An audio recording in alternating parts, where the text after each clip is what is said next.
दोस्तों, हम अपने जीवन में हमेशा सुख के पीछे भागते रहते हैं। हर एक मनुष्य को सुख चाहिए। हर एक मनुष्य को अपना जीवन सुख में बिताना है। आपने अपने जीवन में क्या कुछ नहीं किया होगा, लेकिन क्या आपके जीवन में सुख आता है? आखिर यह सुख कहाँ रहता है? यह सुख हमें कैसे मिलेगा? क्या इसका कोई पता बता सकता है? यह पूरी दुनिया केवल सुख के पीछे भाग रही है, पर सुख कोई वस्तु तो नहीं जिसे आपने जब चाहा उसे हासिल कर लिया। और जो सुख हमारे जीवन में कभी कभी आते हैं वह भी वास्तविक नहीं है, क्योंकि वे सुख हमें केवल इसलिए महसूस हो पाता है क्योंकि उसके पहले हम अपने जीवन में दुख महसूस कर रहे थे। और जैसे ही वो दुख थोड़ा सा दूर होता है कि हमें सुख की अनुभूति होने लगती है। जैसे कि एक पति पत्नी शादी के कई वर्षों के बाद भी अपने पहले बच्चे का इंतजार कर रहे हैं। उनके पास सब कुछ है, लेकिन उनके पास कोई बच्चा नहीं है। इसलिए उनके पास सब कुछ होते हुए भी, उनके पास वो सारी सुख सुविधाएं होते हुए भी, उनके सारे सुख दुख में बदल जाते हैं। पर एक दिन उन्हें एक बच्चा प्राप्त हो ही जाता है। तब वह बहुत खुश हो जाते हैं, वह बहुत सुखी हो जाते हैं, वे सुख का अनुभव करते हैं। लेकिन जैसे जैसे समय बीतता जाता है, कुछ ही समय के बाद वे फिर से दुखी हो जाते हैं। उस बच्चे की खर्च को लेकर, उस बच्चे की पढ़ाई पालन पोषण को लेकर, आपस में होने वाले तनाव को लेकर, तब उन्हें अपने बच्चे से मिलने वाले उस सुख का कोई ख्याल नहीं रहता। वह उसे भूल जाते हैं और फिर से एक बार वह दुख में जीने लगते हैं। इसी तरह यह पूरी दुनिया सुख के पीछे भागती ही रहती है, पर जब उन्हें सुख मिलता है तो उसे छोड़कर वह दुख को पकड़ लेते हैं। इस पूरे संसार में यदि किसी के पास सबसे कीमती शरीर है तो वह मनुष्य ही है। इस प्रकार से आपको सबसे ज्यादा सुखी होना चाहिए, लेकिन उसके बावजूद भी हम दुखी रहते हैं। यदि आप किसी से यह पूछेंगे कि आप दुखी क्यों हैं, तो अधिकांश लोग यही कहेंगे कि मेरी तो किस्मत खराब है, मेरा तो होना ही दुख है। इस प्रकार उसे अपने होने से जो खुशी मिलनी चाहिए वह नहीं है, बल्कि उसने अपने होने को ही अपना दुख बना लिया है। वह जिंदा है, वह जो चाहे वह कर सकता है। इस बात की उसे खुशी नहीं है, बल्कि उसे इस बात का दुख है कि उसके साथ कुछ गलत हो रहा है। लेकिन क्या आपने कभी इसके बारे में सोचा है कि हम ऐसा क्यों सोचते हैं? इसका बड़ा ही सीधा और सरल कारण है, और वह यह है कि हम मनुष्य कभी भी बाहर की ओर खुशियां ढूंढते हैं। हम खुशियां दूसरों में ढूंढने में लगे रहते हैं। क्या दूसरे लोग, बाहर के लोग आपको सुख दे सकते हैं? क्या उन्होंने कभी आपको कोई सुख दिया है? तो यहां पर एक प्रश्न और उठता है कि क्या आप अपने आसपास के लोगों से खुश हैं? यह सवाल अपने आप से पूछकर देखिए। आपको इसका जवाब हमेशा कुछ इसी प्रकार मिलेगा कि इसने तो मेरे साथ ऐसा किया है, ये मेरे साथ धोखा करता है, इसने मेरे साथ अच्छा नहीं किया, मैं तो इसे पसंद तक नहीं करता, मैं तो इसकी शक्ल तक नहीं देखना चाहता। वो सब आपके पास हो या ना हो, आप कभी भी उनके पास रहकर अपने आप को खुश नहीं महसूस करते, बल्कि उनके द्वारा दिए गए दुखों को ही याद करते हो। बहुत से ऐसे लोग भी आपको मिले होंगे जो ये कहते हैं कि ये जीवन व्यर्थ है, मैंने अपने इस जीवन में कुछ नहीं किया और ना कुछ कर सकूंगा, मेरा जीना व्यर्थ है, मैं इस जीवन से हार चुका हूं और अब मुझे कोई रास्ता नजर नहीं आता, सब बेकार है। तो ऐसा क्यों होता है? वास्तविकता तो यह है कि इन्होंने अपने जीवन में कुछ ना कुछ ऐसा हारा है जो इन्हें अपने जीवन से भी बड़ा लगता है। और वह क्या था? वह था इनका सुख। और सुख इनके भीतर नहीं था, बल्कि बाहर की दुनिया में था, जिसे इन्होंने खो दिया, क्योंकि यह बाहर की दुनिया में ही मिले हुए सुख को अपना सुख समझते हैं। ये बाहर की चीजों पर ही अटके रहते हैं, लेकिन ये कभी अपने भीतर की ओर नहीं जागते कि जिस सुख के पीछे ये भाग रहे हैं वे सुख तो इनके भीतर ही है। इसे और अच्छे से समझाने के लिए आज जो कहानी मैं आपको सुनाने वाला हूं, इसे बहुत ही ध्यानपूर्वक सुनिएगा, तभी आप यह समझ पाएंगे कि जिस सुख के पीछे आप भाग रहे हैं वह असल में सुख नहीं बल्कि दुख है। और जिस सुख को आप देख नहीं पा रहे, वास्तविकता में वही आपका सही सुख है। एक नगरी में एक व्यक्ति रहा करता था। वह व्यक्ति अपने दुखों से बहुत परेशान था। वह हमेशा इन्हें लेकर चिंतित रहता, मन ही मन चिंतित रहता। वह अपने दुखों से छुटकारा चाहता था, लेकिन वह क्या करे, उसे कुछ समझ नहीं आ रहा था। जिस प्रकार यदि हम किसी समस्या में फंस जाते हैं तो हमें भी यह समझ नहीं आता कि हम क्या करें, कैसे करें, जिससे हम इस समस्या से छुटकारा पा सके। जिस कारण हम भी सुख ढूंढने के लिए निकल पड़ते हैं, प्रार्थनाएं करते हैं, ईश्वर के सामने हाथ जोड़ते हैं, जादू टोना, चमत्कार और ना जाने क्या क्या हम उपाय भी कर लेते हैं, लेकिन जो सुख हम चाहते हैं वह हमें तब भी प्राप्त नहीं होता। उसी प्रकार वह व्यक्ति भी अपने दुखों से बहुत परेशान था और वह अपने दुखों से छुटकारा चाहता था। वह इनसे मुक्त होना चाहता था। एक दिन वो यूं ही परेशान बैठा हुआ था, तभी उसके पास उसका एक मित्र आया। उस व्यक्ति के मित्र ने उससे कहा, मित्र क्या बात है, तुम इतने परेशान क्यों लग रहे हो? इस पर वह व्यक्ति कहता है, मित्र मेरे जीवन में अनेकों दुख हैं और मैं इनसे बहुत परेशान हो चुका हूं। मैं एक दुख से निकलता हूं तो मुझे और भी दुख घेर लेते हैं। मैं इनसे बहुत परेशान हो चुका हूं और मैं इनसे छुटकारा चाहता हूं। तभी उस व्यक्ति के मित्र ने उससे कहा कि पास ही के जंगल में एक बौद्ध भिक्षु रहते हैं, तुम उनके पास जाओ। वह सभी की समस्याओं का निवारण करते हैं। तुम्हारी भी समस्या का निवारण अवश्य करेंगे। तुम एक बार जाके उनसे मिल लो। वह व्यक्ति अपने मित्र की बात मान अपने मित्र की जाता है और अगले ही दिन वह उन बौद्ध भिक्षु के पास पहुंच जाता है और उनसे कहता है महाराज, मैं बहुत दुखी हूं। मेरे जीवन में इतने दुख है कि मैं इनसे बहुत परेशान हो चुका हूं। मैं अपने इन दुखों से छुटकारा चाहता हूं। कभी कभी तो ऐसा लगता है कि मुझे इस जीवन को त्याग देना चाहिए। अब मेरे लिए इस जीवन में कुछ नहीं बचा, केवल दुख ही दुख है और मैं चाहकर भी इनसे निकल नहीं पा रहा। क्या आप मेरी समस्या का निवारण कर सकते हैं? क्या आपके पास कोई ऐसा उपाय है जिससे मैं अपने इन दुखों से मुक्त हो जाऊं? इस पर वो बौद्ध भिक्षु मुस्कुराने लगे और उस व्यक्ति से कहते हैं, बेटा, मैं तुम्हारे दुखों का निवारण तो नहीं कर सकता, क्योंकि मैं तुम्हारे दुखों को देख नहीं सकता। जिसकी समस्या है उसे वही खत्म कर सकता है। तुम्हारा दुख, तुम्हारी दुखों का कारण और उसका निवारण तुम्हें ही करना होगा। इस पर वह व्यक्ति कहता है महाराज, यदि मैं अपने दुखों का कारण आपको बता दूं, तब क्या आप उसे खत्म कर सकते हैं? इस पर वह बौद्ध भिक्षु मुस्कुराने लगे और उस युवक से कहते हैं, अवश्य तुम जाओ और अपने दुखों का कारण ढूंढ कर लाओ।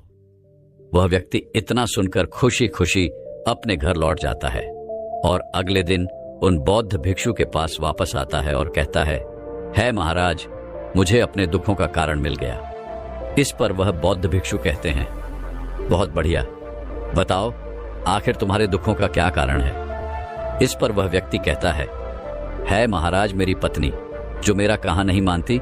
मैं उससे चाहे कुछ भी कहूं वह मेरी एक नहीं सुनती। मेरे बच्चे भी अपनी मां पर गए हैं, वह भी मेरा कहा नहीं मानते।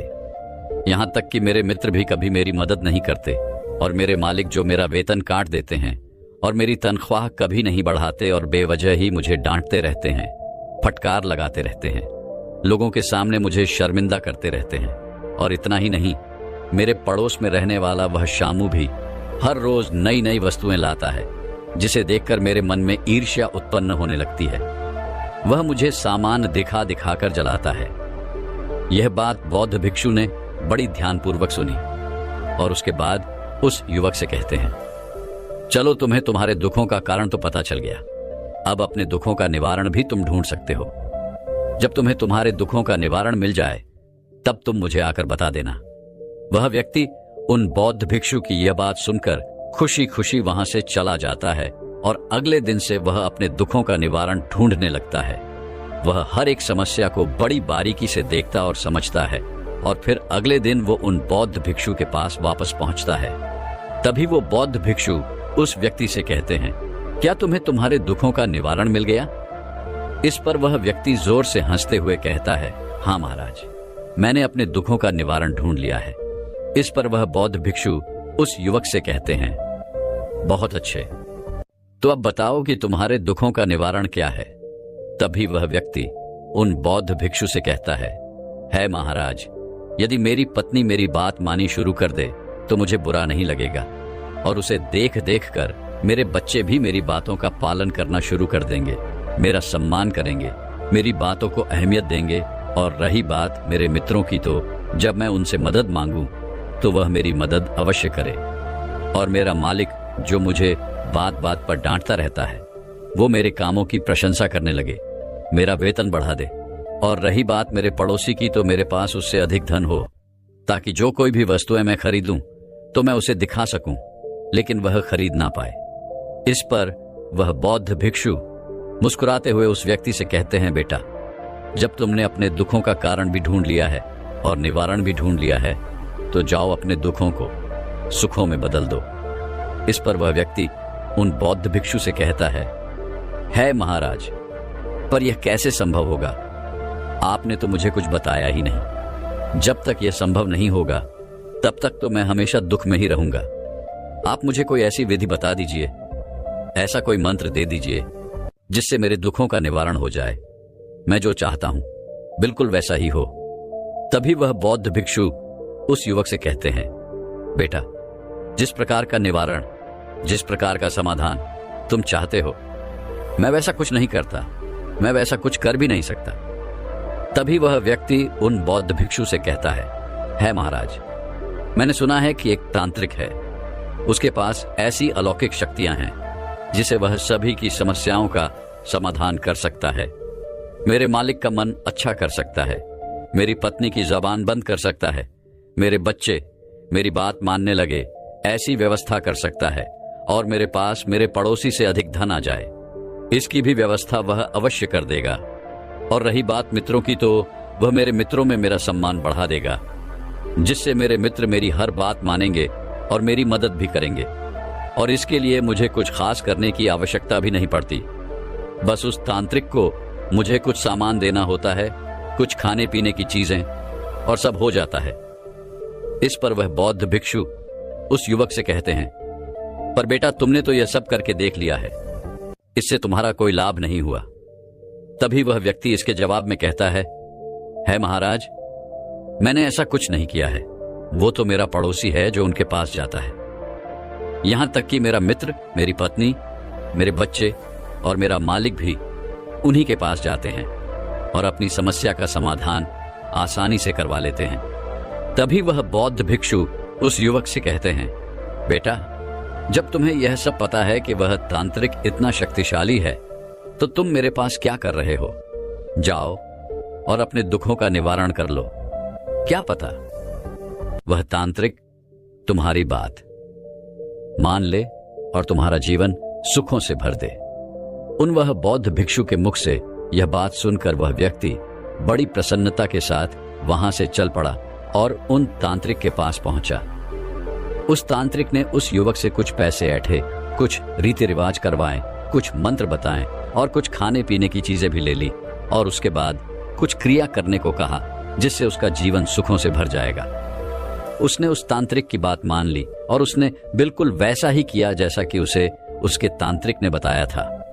धीरे धीरे ऐसे ही समय बीतता गया और करीबन 6 महीनों के बाद वह वापस उन बौद्ध भिक्षु के पास पहुंचा और उनसे यह कहने लगा, है महाराज, मैंने बहुत कुछ करके देख लिया, लेकिन मुझे अपने दुखों का निवारण नहीं मिल रहा जैसा उस तांत्रिक ने मुझसे कहा था।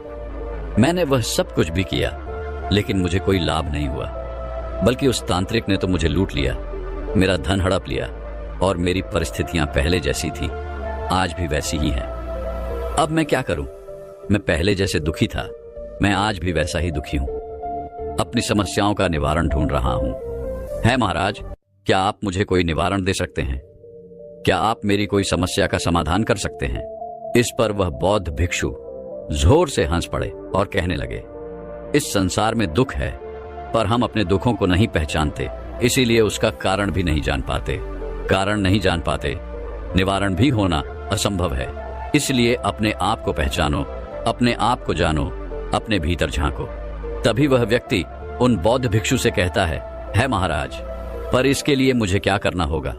तभी वह बौद्ध भिक्षु उस युवक से कहते हैं, जाओ और जिनसे भी तुम्हें तकलीफें हैं, जिनसे भी तुम्हें दुख है, जाओ पहले उनसे पूछो कि क्या तुम्हारे कारण उनके जीवन में कोई दुख है। वह व्यक्ति उन बौद्ध भिक्षु की बात मान लेता है और वापस घर की ओर लौट जाता है। घर पर पहुंचकर वह अपनी पत्नी से कहता है, क्या तुम्हारे जीवन में कोई दुख है? पत्नी ने कहा, मेरे जीवन में केवल एक ही दुख है और वह तुम हो, मगर तुम तो मेरी बात मानते ही नहीं और ना ही तुम मेरी बात मानना चाहते हो, बस अपनी मनवाना चाहते हो। यदि तुम मेरी बात मानना शुरू कर दो तो मैं तुम्हें वचन देती हूं कि हम दोनों का जीवन स्वर्ग बन जाएगा। वह अपनी पत्नी की यह बात सुनकर वहां से चला गया और अपने बच्चों के पास पहुंचा। वह उनसे कहता है, बच्चों, क्या तुम्हारे जीवन में कोई दुख है? बच्चों ने कहा, हाँ, हमारे जीवन में एक बहुत बड़ा दुख है, और वह है आप। यदि आप हमें रोकना टोकना बंद कर दें और हमें वह करने दें जो हम करना चाहते हैं, तो हमारा जीवन सुखों से भर जाएगा और हम वह चीजें कर पाएंगे जिसके लिए हम बने हैं। अपने बच्चों के मुख से ये सारी बातें सुनकर वह वहां से चला गया और अपने मित्रों के पास पहुंचा और उनसे पूछने लगा, मित्रों, क्या तुम्हारे जीवन में मेरी वजह से कोई दुख है? इस पर उसके सभी मित्रों ने यही कहा, हमारे जीवन में तुम्हारी वजह से ही दुख है, क्योंकि तुम हमारी बात नहीं मानना चाहते, हमारा सम्मान नहीं करते, हमारे साथ रहना नहीं चाहते। हम जो भी तुमसे कहते हैं तुम उस पर केवल बहस करते हो और अपनी ही मनवाने में लगे रहते हो। वह अपने मित्रों की यह बात सुनकर वहां से चल पड़ा और अपने पड़ोसी के पास पहुंचा और उसे कहने लगा, मित्र, क्या तुम्हारे जीवन में मेरी वजह से कोई दुख है? तभी उसका पड़ोसी भी उसे कहता है, हाँ, तुम्हारा होना ही मेरे लिए सबसे बड़ा दुख है। हम किस हाल में, इससे तुम्हें कोई फर्क नहीं पड़ता, तुम्हें तो केवल अपनी खुशी पसंद है। जब तुम खुश होते हो तो मैं दुखी रहता हूं, तुमसे मुझे ईर्ष्या होती है, तुमसे मुझे जलन होती है। तुम इतने खुश कैसे रहते हो जबकि तुम्हारे पास मुझसे कम धन है, जबकि तुम्हारे पास वह सारी सुख सुविधाएं भी नहीं है? फिर तुम अपने जीवन में खुश कैसे हो? वहां जाकर उसे यह पता चला उसका पड़ोसी उसके खुश होने से दुखी है, जबकि वह तो खुद ही मन दुखी रहता है। सभी लोगों की बात सुनने के बाद वह अपने मालिक के पास पहुंचा और उनसे भी उसने यही सवाल किया। इस पर उसका मालिक चिल्लाते हुए उसे कहता है, तुम बिल्कुल मूर्ख हो, तुम्हें कोई काम ढंग से नहीं आता। एक तो तुम समय पर नहीं आते हो और दूसरा तुम कोई काम भी ढंग से नहीं करते, और उस पर भी तुमको तनख्वाह बढ़ाकर चाहिए। तुम्हारी एक बहुत बुरी आदत है, तुम कभी किसी की बात नहीं मानते। मैं तुमसे कितना भी कहूं, लेकिन तुम मेरे कभी किसी काम को समय पर नहीं करते हो और ना ही तुम अपने काम को सही ढंग से कर पाते हो। अपने मालिक के मुख से यह सारी बातें सुनकर चुपचाप वह निराश होकर उन बौद्ध भिक्षु के पास वापस लौटा और दोनों हाथ जोड़कर वो उनसे कहने लगा, है महाराज, मुझे तो लगता था कि मेरे जीवन में दुखों का कारण वह लोग हैं जिनके साथ मैं रहता हूं, लेकिन मुझे तो अब यह पता चल रहा है कि मैं उन लोगों के दुखों का कारण हूं। यह बात मुझे कुछ समझ नहीं आ रही, आखिर यह कैसे हुआ? तभी वह बौद्ध भिक्षु उस युवक से कहते हैं, बेटा, इस संसार में हर एक व्यक्ति, हर एक मनुष्य एक दूसरे के सुख और दुख का कारण बना हुआ है, क्योंकि हमारे दुख और सुख दूसरों पर निर्भर होते हैं। यदि तुम्हारी पत्नी अच्छे से मुस्कुराकर बात कर ले तो इस पर तुम खुश हो जाते हो, तुम्हारी बात मान ले तो तुम अपने आप को सुखी महसूस करते हो, बच्चे तुम्हारी बात मान ले तो तुम खुश हो जाते हो। लेकिन वही दूसरी तरफ अगर वो अपनी बात पर अड़ जाए तो तुम दुखी हो जाते हो। कोई हमारी प्रशंसा करे तो हमें खुशी मिलती है, और कोई हमारी बुराई कर दे तो हमें दुख होता है। तो हमारे दुखों और सुखों का कारण हम नहीं, बल्कि वह दूसरे लोग हैं, क्योंकि हमने अपने जीवन की दौड़ उनके हाथों में सौंप दी है। वो जब चाहे, जैसा चाहे, जैसा हमें वैसा अनुभव करा सकते हैं, अपनी उंगलियों पर हमें नचा सकते हैं। अगर तुम इन बातों को छोड़ दो तो क्या तुम्हारे जीवन में कोई दुख है? उन बौद्ध भिक्षु की इस बात को सुनकर वह व्यक्ति कुछ देर के लिए चुपचाप यूं ही खड़ा रहा। काफी देर सोच विचार करने के बाद उसने उन बौद्ध भिक्षु से कहा, नहीं गुरुवर, वैसे तो मेरे जीवन में कोई दुख नहीं है, लेकिन अब मेरे मन में एक सवाल है। आप जो कह रहे हैं कि मैं उन लोगों की वजह से दुखी हूं जो मेरे साथ है, तो इसका अर्थ क्या है? क्या मैं उनका साथ छोड़ दूं? तभी वह बौद्ध भिक्षु एक बार फिर मुस्कुराने लगे और उस व्यक्ति से कहते हैं, चलो मुझे तुम्हें कुछ दिखाना है। इतना कहकर तो बौद्ध भिक्षु उस व्यक्ति को एक तालाब के किनारे ले गए और फिर कहने लगे, क्या तुम्हें इस तालाब में सब कुछ साफ साफ दिखाई पड़ रहा है? क्या तुम अपने आप को साफ साफ देख पा रहे हो? इस पर वह व्यक्ति कहता है, हाँ महाराज, मैं अपने आप को साफ साफ और स्पष्ट देख पा रहा हूं। तभी वह गुरु उस व्यक्ति के पास आए और उन्होंने उस पानी को थोड़ा सा हिला दिया। उस पानी में थोड़ी हलचल मचा दी और कहने लगे, यह वह दुख है जो तुम्हारी पत्नी ने तुम्हें दिया है। और यह वही दुख है जो तुम अपनी पत्नी को दे रहे हो। आगे वो बहुत भिक्षु एक बार फिर उस पानी में हलचल मचाते हुए कहते हैं, यह दुख तुम्हें तुम्हारे बच्चों ने दिया है और यह वही दुख है जो तुम अपने बच्चों को दे रहे हो। इसी प्रकार तुम्हारा मालिक, तुम्हारे मित्र, तुम्हारा पड़ोसी तुम्हें दुख देते जा रहे हैं और बदले में तुम भी उन्हें दुख देते ही जा रहे हो। और उसके बाद उन बौद्ध भिक्षु ने उस युवक से कहा, अब बताओ, क्या तुम अपने आप को साफ और स्पष्ट तौर पर देख पा रहे हो? तभी वह व्यक्ति कहता है, हे महाराज, इस पानी में इतनी हलचल है कि मुझे कुछ भी नजर नहीं आ रहा। पहले तो मैं अपने आप को साफ और स्पष्ट देख पा रहा था, लेकिन अब तो मुझे कुछ नजर नहीं आ रहा। तभी वो बौद्ध भिक्षु उस युवक से कहते हैं, बेटा, हमारे दुख भी कुछ इसी प्रकार से हम पर हावी हो जाते हैं, और जब वह हम पर हावी होते हैं तो हमें कुछ नहीं दिखाई पड़ता। हमें तो केवल वह दुख नजर आता है जिसके कारण हम दुखी हैं, और उसके कारण हम अंदर से पूरी तरह से टूट जाते हैं। हमारा मनोबल पूरी तरह से टूट जाता है। हमारा मन दुखों और कष्टों से भर जाता है। हम अपने आप को देख ही नहीं पाते, बस दुखों को देखते रह जाते हैं। और हम देखे भी तो कैसे हमने जो दुख दूसरों को दिए हैं उसके बदले में हमें भी तो वह दुख मिलेंगे ही। अर्थात उस पानी में जो हलचल हमने मचाई है वह हलचल तो तेज होती ही चली जाएगी। वास्तविक तौर पर हम अपने अहंकार की संतुष्टि प्रदान करने के लिए यह सब कुछ करते रहते हैं, क्योंकि हमें किसी के सामने झुकना नहीं है, किसी की बात माननी नहीं है, कि हमें तो केवल अपनी बात माननी है।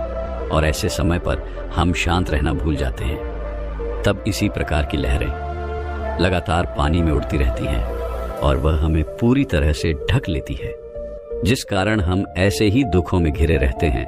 और ऐसा भी नहीं है कि यह लहरें रुकती नहीं हैं जब पानी में कोई हलचल न हो, किसी प्रकार की कोई क्रिया न हो, तो यह लहरें खुद ब खुद रुक जाती हैं। जब सुख की हवा चलती है, जब सुख की अनुभूति होती है, लेकिन यह कितनी देर के लिए रहती है। जैसे ही एक फिर हवा बहती है तो फिर इस पानी में एक और लहर उठ पड़ती है, जिस कारण हमारा मन साफ नहीं हो पाता।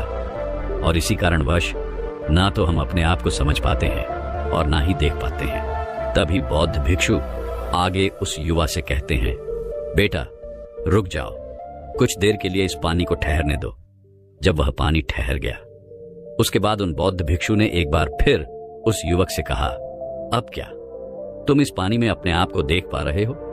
इस पर वह व्यक्ति कहता है, हाँ महाराज, अब मैं साफ साफ और स्पष्ट तौर पर अपने आप को देख पा रहा हूं। तभी वह बौद्ध भिक्षु उस युवक से कहते हैं, बेटा, ठीक इसी प्रकार जब तुम्हारे मन की तादाद में हलचल होती है तो इसी प्रकार लहरें उठने लगती हैं, लेकिन तब तुम्हें धैर्य रखना चाहिए ताकि यह लहरें शांत हो सकें और तुम साफ साफ देख सको कि तुम कोई दुखी व्यक्ति नहीं हो, तुम तो सुखी हो, क्योंकि तुम्हारे भीतर शांति है।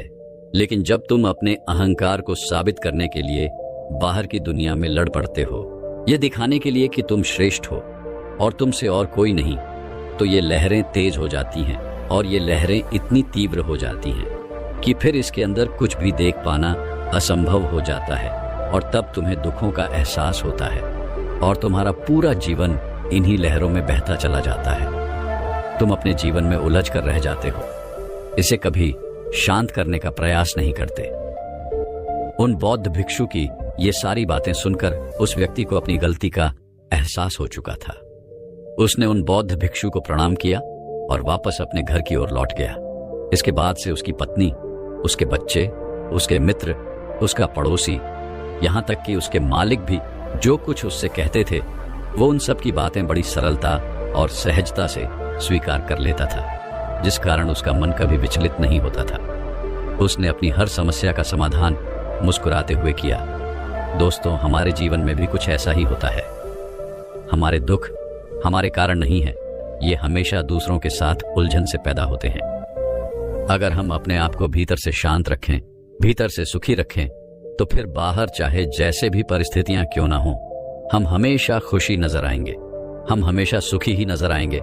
और अगर हमारे भीतर ही सैलाब उमड़ा है तो फिर हम चाहकर भी शांत नहीं रह सकते, हम चाहकर भी सुखी नजर नहीं आ सकते। और इन दुखों से बचने का एकमात्र उपाय है कि आप भीतर से मौन रहें, शांत रहें, खुश रहें, अपने आप को पहचानें अपने आपको समझें, जिससे आपका मन किसी भी परिस्थिति में विचलित नहीं होगा और आप इन दुखों से हमेशा के लिए दूर रह पाएंगे। यदि आपके घर का आपके सगे संबंधी या फिर आपके कोई रिश्तेदार आपकी बातें नहीं मानता तो नाराज ना हो, क्योंकि यदि आप नाराज हो जाते हैं तो इसका अर्थ यह है कि आपके भीतर वह लहरें उठ रही हैं और वह एक ना एक दिन सैलाब स्वरूप अवश्य ले लेंगी। और यही हम में से अधिकांशतः लोग करते हैं, क्योंकि हमें तो दुखों की आदत है। हमें तो दुखों में रहना ही अच्छा लगता है। आपने यह भी सुना होगा कि आपसे किसी ने यह अवश्य कहा होगा कि मैं अभी खुश हूं लेकिन बाद में मुझे रोना पड़ेगा।